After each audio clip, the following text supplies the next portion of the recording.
बिस्मिल्लाहिर्रहमानिर्रहीम। Dear students, हम class 10th unit 15 electromagnetism को लेकर चल रहे हैं। इससे पहले की वीडियो में हमने टॉपिक नंबर 15.1 बड़ी डिटेल में डिस्कस किया था। आज की इस वीडियो में हम टॉपिक नंबर 15.2 डिस्कस करने जा रहे हैं और टॉपिक का नेम है force on a current carrying wire या conductor placed in a magnetic field. यानी कि जब आप एक ऐसी वायर जिसमें से करंट फ्लो कर रहा हो, उस करंट कैरिंग वायर को मैग्नेटिक फील्ड में प्लेस करते हैं तो फिर उस वायर के ऊपर एक फोर्स एग्जर्ट होती है। उसी फोर्स के बारे में पढ़ने जा रहे हैं कि उसका मैग्नीट्यूड क्या होगा, उस फोर्स की डायरेक्शन क्या होगी। ये है हमारा आज का टॉपिक। मैं थोड़ा सा और मजीद क्लियर कर देता हूं कि आज के इस वीडियो में हम क्या पढ़ने जा रहे हैं, हमारा टारगेट क्या है। देखें डियर स्टूडेंट, जब आप एक मैग्नेट को किसी दूसरे मैग्नेट के करीब लेके आते हैं तो दोनों मैग्नेट्स का मैग्नेटिक फील्ड आपस में क्या करता है, इंटरैक्ट करता है, आपस में मिलता है। तो उनके इंटरेक्शन की वजह से वहां पे फोर्स एग्जर्ट होती है, या रिपल्सिव या अट्रैक्टिव। अगर दोनों मैग्नेट्स के सेम पोल एक दूसरे के सामने आएंगे तो कौन सी फोर्स एग्जर्ट होगी, रिपल्जन। पीछे पढ़ा के आया हूं। और अगर दोनों मैग्नेट्स के डिफरेंट पोल एक दूसरे के सामने आ गए तो फिर क्या होगी, अट्रैक्शन, फोर्स ऑफ अट्रैक्शन। इसका मतलब जब दो फील्ड आपस में इंटरैक्ट करते हैं तो फोर्स एग्जर्ट होती है। इसी फोर्स के बारे में हम पढ़ने जा रहे हैं। अब थोड़ा सा और गौर कीजिएगा। जब एक वायर या कंडक्टर, ये सपोज करो वायर है, इसमें से जब करंट फ्लो करेगा तो इस वायर के अराउंड क्या पैदा हो जाएगा, मैग्नेटिक फील्ड। प्रीवियस लेक्चर में पढ़ा के आया हूं। तो इसी करंट कैरिंग वायर को जब आप एक एक्सटर्नल मैग्नेटिक फील्ड, मतलब मैग्नेट के मैग्नेटिक फील्ड में प्लेस करेंगे तो वो मैग्नेट का मैग्नेटिक फील्ड इसके अराउंड वाले फील्ड के साथ क्या करेगा, इंटरैक्ट करेगा। तो दो फील्ड आपस में मिल रहे हैं, इसका मतलब फिर इस पे क्या लगेगी, फोर्स। तो इस वायर पे जो फोर्स लगेगी उसी फोर्स के बारे में पढ़ने जा रहे हैं। उस फोर्स का मैग्नीट्यूड क्या होगा और उसकी डायरेक्शन क्या होगी। अब समझ आई कि हमारा टॉपिक क्या है। क्लियर हो गया जी। अब जरा डायग्राम से समझते हैं और मजीद आपको क्लियर हो जाएगा। ये बुक वाली ही डायग्राम है, इसको देख के घबराना नहीं है कि पता नहीं कोई अजीब डायग्राम है। ये बुक वाली ही डायग्राम है, थोड़ा आसान करके बनाइए ताकि आपको समझ आ जाए, कॉन्सेप्ट क्लियर हो जाएगा। रट्टे नहीं मारने, आपने कॉन्सेप्ट क्लियर करना है। लो जी, ये सबसे पहले देखें, हमारे पास ना एक यू शेप मैग्नेट है। ये हमारे पास यू शेप मैग्नेट है। अब इस मैग्नेट का ये साउथ पोल है और ये क्या है, नॉर्थ पोल है। हम जानते हैं जो मैग्नेटिक फील्ड की डायरेक्शन होती है वो नॉर्थ टू साउथ होती है, नॉर्थ टू साउथ होती है ऐसे। तो ये देखें, नीचे से ऊपर नॉर्थ टू साउथ ये मैग्नेटिक फील्ड की डायरेक्शन आ रही है। ठीक है। अगर बुक में देखेंगे तो यहाँ नॉर्थ पोल है और यहाँ साउथ है, तो वो नॉर्थ टू साउथ ऐसे डाउनवर्ड डायरेक्शन शो की गई है मैग्नेटिक फील्ड की। इससे कोई फर्क नहीं पड़ता, आपको चीज समझनी है। ठीक है। तो ये नॉर्थ पोल, ये साउथ पोल, तो मैग्नेटिक फील्ड लाइंस की ये डायरेक्शन होगी नीचे से ऊपर। ठीक है, क्योंकि हम पीछे पढ़ के आए हैं ना। देखिए, हमने पढ़ा था कि अगर ये हमारे पास मैग्नेट का नॉर्थ पोल है और ये हमारे पास अगर मैग्नेट का साउथ पोल है तो फिर मैग्नेटिक फील्ड लाइंस की जो डायरेक्शन होती है वो नॉर्थ टू साउथ होती है। ठीक है। तो इसी तरह देखें, नॉर्थ पोल, ये साउथ पोल, तो ये मैग्नेटिक फील्ड लाइंस की डायरेक्शन है, ये वाली। सारा यहाँ फील्ड होगा। क्लियर जी। अब डियर स्टूडेंट्स, आप ये बात भी पीछे पढ़ के हैं पहले टॉपिक में कि जब एक वायर या कंडक्टर में से करंट फ्लो करता है तो उस कंडक्टर के अराउंड क्या पैदा हो जाता है, मैग्नेटिक फील्ड, जो कि सर्कुलर होता है। पढ़ा था ना। अब फिर यहां पे देखें, ये हमारे पास एक वायर या कंडक्टर है जिसकी लेंथ क्या है, यहां पे L। मैं शो कर देता हूं, ये कंडक्टर है जिसकी लेंथ हमारे पास यहां पे क्या है, L। अब इस कंडक्टर को हमने बैटरी के टर्मिनल से कनेक्ट कर दिया तो ये पूरा लूप बन गया है। बुक में देखेंगे तो इस तरह से वायर एक लूप की शक्ल में आपको दिखाई देगी। ठीक है। मैंने यहाँ पे थोड़ा सा ना रेल्स वायर बनाई है ताकि ये कंडक्टर पे जब फोर्स लगे तो ये कंडक्टर हिले, मूव करता हुआ दिखे, आपको नजर आए, इसीलिए मैंने थोड़ा सा इस तरह से वायर को बनाया है। अब देखें, इसके ऊपर ये कंडक्टर पड़ा है, मेटल की रेल्स हैं, इसके ऊपर ये कंडक्टर पड़ा है और इस कंडक्टर के दोनों टर्मिनल्स को हमने बैटरी के साथ जोड़ दिया तो ये लूप पूरा बन गया। ठीक है यहाँ तक। अब डियर स्टूडेंट, जैसे ही आप स्विच को ऑन करेंगे, सपोज करें यहाँ पे स्विच लगा हुआ है। ठीक है। अब इस स्विच को जैसे ही आप ऑन करेंगे तो पॉजिटिव टर्मिनल से कन्वेंशनल करंट की डायरेक्शन, यानी कि यहां से करंट फ्लो करेगा, ये करंट की डायरेक्शन है, पॉजिटिव कन्वेंशनल करंट की बात कर रहा हूं। तो ये जा रहा है जी करंट, ऐसे चलता हुआ इस वायर में से पास होगा, ये करंट की डायरेक्शन है। अब देखें, इस तरह से पास होता हुआ ये करंट की डायरेक्शन है, दूसरे एंड पे पहुंच गया, लूप कंप्लीट हो गया। अब ज़रा यहाँ पे देखें, जब इस वायर या कंडक्टर में से करंट पास करता है तो उसके अराउंड मैग्नेटिक फील्ड पैदा हो जाता है, यही बात पढ़ी थी। तो इस कंडक्टर में से तो करंट पास कर रहा है ना अपवर्ड डायरेक्शन में, तो इसके अराउंड भी क्या पैदा हो जाएगा, मैग्नेटिक फील्ड। ये सपोज करो जी मैग्नेटिक फील्ड पैदा हो गया, ये सारा मैग्नेटिक फील्ड पैदा हो गया। ये कौन सा मैग्नेटिक फील्ड है, जो इस कंडक्टर या वायर के अराउंड है करंट की वजह से। अब ये वाला फील्ड देखो इस सारे फील्ड से क्या कर रहा है, यहां पे देखें इंटरैक्ट कर रहा है, मिल रहा है।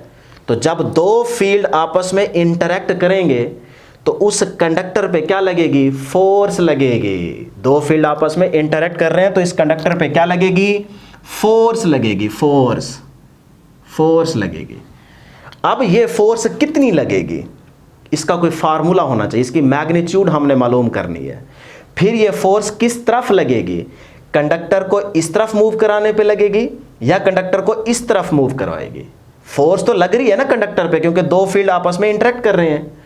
तो अब इस फोर्स के लगने से कंडक्टर इधर जाएगा या इधर जाएगा, इसका मतलब हमें फोर्स की डायरेक्शन भी निकालनी है। तो दो चीजें निकालनी है, कितनी ज्यादा फोर्स लग रही है, फोर्स का मैग्नीट्यूड, और नंबर 2 फोर्स किस डायरेक्शन में लग रही है, इस तरफ लगेगी या इस तरफ लगेगी। मतलब कंडक्टर इस तरफ मूव करेगा या इस तरफ मूव करेगा। अब बात क्लियर हुई, ठीक है जी। तो हम दोनों चीजें निकालेंगे। ये था आपका टॉपिक कि भाई जब दो फील्ड इंटरेक्ट करेंगे तो कंडक्टर पे लगने वाली फोर्स आपने मालूम करनी है। Force on a current carrying wire placed in a magnetic field. Magnetic field में एक करंट कैरिंग वायर को प्लेस करें तो दो फील्ड आपस में इंटरेक्ट करेंगे, उस पर क्या लगेगी, फोर्स। वही फोर्स आपने निकालनी है। आगे ना समझ, देखें आराम आराम से मैं चल रहा हूं, आपको हर एक चीज क्लियर होगी, ठीक है। गर्मी में आपके लिए वीडियो बना रहे हैं, बस आप दुआ क्या करें और चैनल को जरूर सब्सक्राइब कर लिया करें, अपने दोस्तों के साथ भी शेयर करें ताकि हर एक स्टूडेंट का फायदा हो। बाकियों का फायदा सोचेंगे तो इंशाल्लाह आपका भी फायदा होगा। अब यही चीज आपको जरा वर्डिंग में बताते हैं ताकि अगर कोई लॉन्ग आ जाए, शॉर्ट आ जाए तो आपको लिखना भी आता हो। फिर मैं फोर्स की मैग्नीट्यूड भी निकालता हूं और डायरेक्शन भी निकालता हूं। बस दो काम रह गए, बस टॉपिक एंड होने वाला है। Michael Faraday discovered that. अच्छा, इससे पहले ना जो कुछ मैंने यहां पे बताया है यही चीज यहां पे आप लिख देंगे वर्डिंग में। देखो, when a current carrying conductor placed in a magnetic field of a U shape permanent magnet. हमने एक कंडक्टिंग वायर को या जिसमें से ऐसा कंडक्टर जिसमें से करंट पास कर रहा है उसको एक यू शेप मैग्नेट में रख दिया। अच्छा, क्या होगा फिर, current carrying wire produce it's on magnetic field. उस करंट की वजह से उस वायर या कंडक्टर के अराउंड मैग्नेटिक फील्ड पैदा हो जाएगा, ठीक है। Which interacts with field of the magnet. और जो फील्ड पैदा होगा वही एक्सटर्नल या इस मैग्नेटिक फील्ड के साथ क्या करेगा, इंटरैक्ट करेगा, मिलेगा। अच्छा, फिर क्या होगा जी, एज अ रिजल्ट, तो as a result force is exerted on the wire या कंडक्टर। तो फिर एज अ रिजल्ट क्या होगा, इस कंडक्टर पे फोर्स लगेगी, वही फोर्स हमने निकालनी है, सही। तो अब देखें जी, Michael Faraday discovered that the force on a wire is at right angles to the both of the direction B and the direction current I. तो फैराडे ये कहता है, ये बड़ा इंपॉर्टेंट एमसीक्यू भी है, शॉर्ट भी बन सकता है, कि भाई ये जो फोर्स लग रही है ना कंडक्टर के ऊपर, ये फोर्स इस मैग्नेटिक फील्ड के और इस करंट के परपेंडिकुलर होगी, मतलब राइट एंगल, मतलब 90 के एंगल पे होगी। तो अब देखें, जो फोर्स लगेगी, अभी हम डायरेक्शन निकालेंगे तभी हमें क्लियर होगा कि वाकई परपेंडिकुलर है कि नहीं है। अभी बस ज़हन में रख लें कि भाई फैराडे ये कह रहा है कि जो लगने वाली फोर्स है ना वो इस मैग्नेटिक फील्ड के परपेंडिकुलर होगी, 90 के एंगल पे होगी, और ये जो करंट जा रहा है इस वायर में से या कंडक्टर में से, इस करंट के भी क्या होगी, परपेंडिकुलर होगी, 90 के एंगल पे होगी। राइट एंगल का मतलब यही है कि एट 90 डिग्री एंगल, ठीक है। ये अच्छा एमसीक्यू है, मतलब फोर्स, करंट और बी, ये तीन चीजें आपस में परपेंडिकुलर होनी चाहिए, इनका एंगल एक दूसरे के लिहाज से क्या होना चाहिए, 90 होना चाहिए। अभी मैं आपको सिखाऊंगा, आपको नजर आ जाएगा। अब है जी, फोर्स इज इंक्रीज्ड। ये जो फोर्स लगी है इस फोर्स को कैसे बढ़ाया जा सकता है, यानी कि उस फोर्स की मैग्नीट्यूड के बारे में आपको बताने जा रहा हूं कि उसकी मैग्नीट्यूड कैसे कम ज्यादा हो सकती है। तो फोर्स इज इंक्रीज्ड, फोर्स कैसे बढ़ेगी। नंबर 1 बुक में मेंशन किया गया पॉइंट, करंट को बढ़ाने से फोर्स बढ़ जाएगी। मतलब आप यहां से बड़ी बैटरी लगा दें, करंट ज्यादा कर दें, करंट ज्यादा करेंगे यहां फील्ड भी ज्यादा प्रोड्यूस हो जाएगा, जिसकी वजह से फोर्स ज्यादा लगेगी, ठीक है। तो फिर यहां पे आपने याद देखा कि करंट के इंक्रीज करने से मतलब B is directly proportional to current, कि करंट के ज़्यादा करने से मैग्नेटिक फील्ड बढ़ेगा। तो मैग्नेटिक फील्ड बढ़ेगा तो फोर्स बढ़ेगी, फोर्स बढ़ेगी। अभी मैं रिलेशन फार्मूला बना देता हूँ, आपको समझ आ जाएगी, अभी याद रख लें। ये फोर्स को इंक्रीज करने का तरीका है। बी जैसे इंक्रीज होगा फोर्स इंक्रीज हो जाएगी। Strength of the magnetic field B is increased. अगर आप स्ट्रेंथ मैग्नेटिक फील्ड को बढ़ा दें, कैसे बढ़ाएं? ये जो मैग्नेट रखा हुआ है इसको और बढ़ा ले, ज़्यादा बड़ा मैग्नेट लेके आएंगे, ज़्यादा फील्ड यहाँ पे एग्जिस्ट करेगा, जिसकी वजह से इस पे लगने वाली फोर्स भी ज़्यादा होगी। तो इसका मतलब मैं कह सकता हूँ कि फोर्स का जो रिलेशन है वो बी के साथ क्या है? डायरेक्ट, यानी कि बी को बढ़ाने से भी फोर्स बढ़ती है। और यहीं से आप एक चीज़ और भी याद रख लें, देखें बी को बढ़ाने से करंट भी तो बढ़ता है, तो फिर करंट को बढ़ाने से भी फोर्स बढ़ती है। डायरेक्ट रिलेशन आ गया, ठीक है जी। करंट को बढ़ाने से फोर्स बढ़ेगी और मैग्नेटिक फील्ड को भी बढ़ाने से फोर्स बढ़ेगी। तीसरी बात, length of the wire is increased. अगर ये कंडक्टर या वायर इसकी लेंथ बढ़ा दे तब भी लगने वाली फोर्स बढ़ जाएगी, उसकी वैल्यू इंक्रीज हो जाएगी। तो तीसरी बात आपने पढ़ी कि अगर फोर्स को इंक्रीज करना है तो लेंथ को बढ़ाएं। इसका मतलब लेंथ के साथ भी रिलेशन क्या बन रहा है? फोर्स का डायरेक्ट, कि लेंथ को बढ़ाने से भी फोर्स बढ़ेगी। तीनों के साथ डायरेक्ट रिलेशन है। तो अब इन तीनों इक्वेशंस को अगर मैं कंबाइन करूं तो मेरे पास ये इक्वेशन ही बन गया।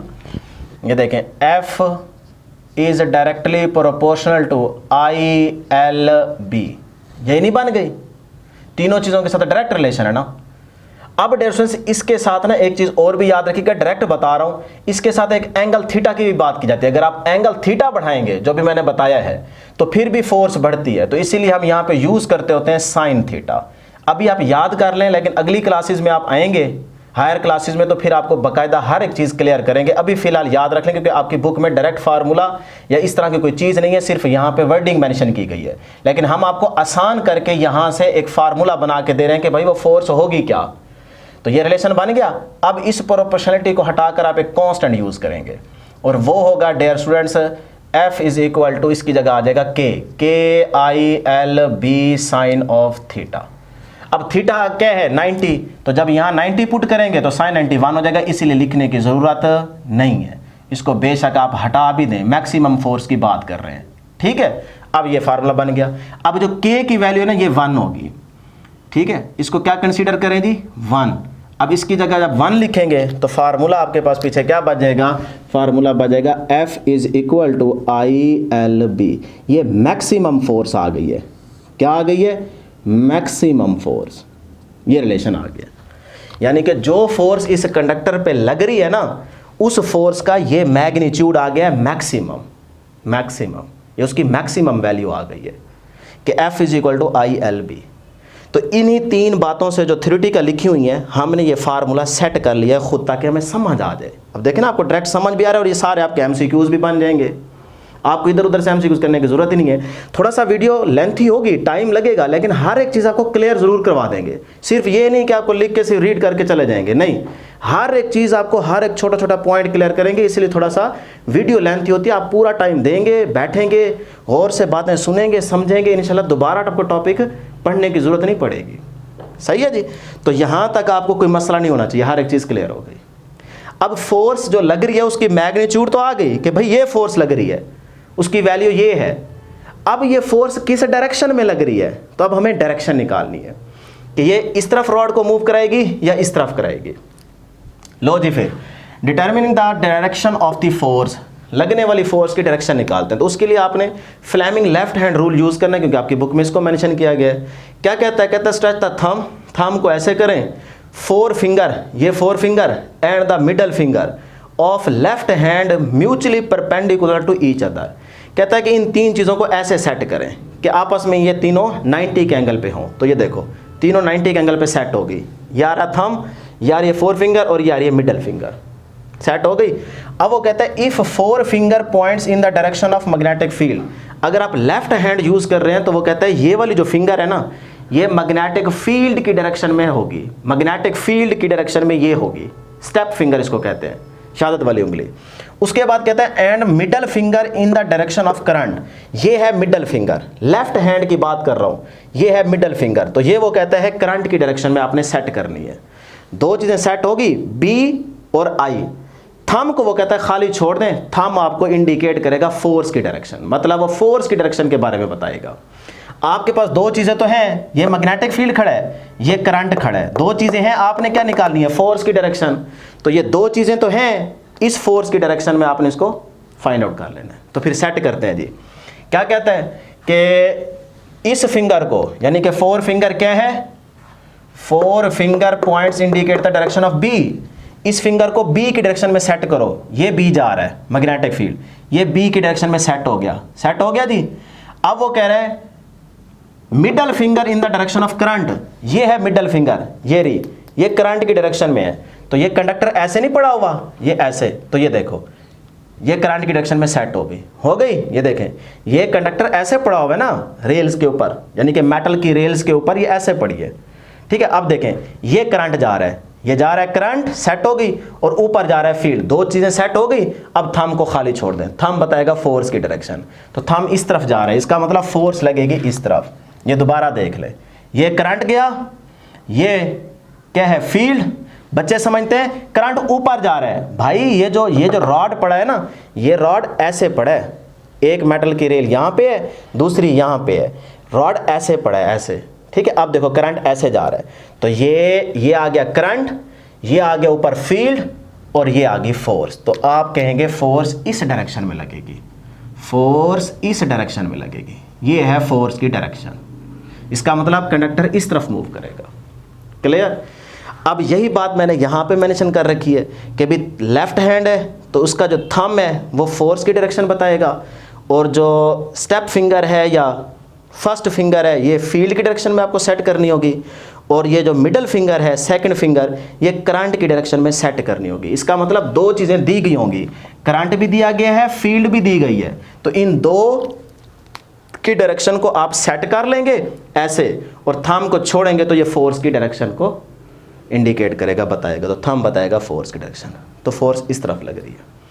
अब कुछ बच्चे ये कहते हैं, तवज्जो टॉपिक एंड हो गया, कुछ बच्चे कहते हैं जी हमें लेफ्ट हैंड लगाने में दिलचस्पी नहीं है, प्रॉब्लम आ रही है, हम नहीं लगाना चाहते, बदमाशी करना चाहते हैं, राइट हैंड का इस्तेमाल करना चाहते हैं, तो क्या वो नहीं लगेगा?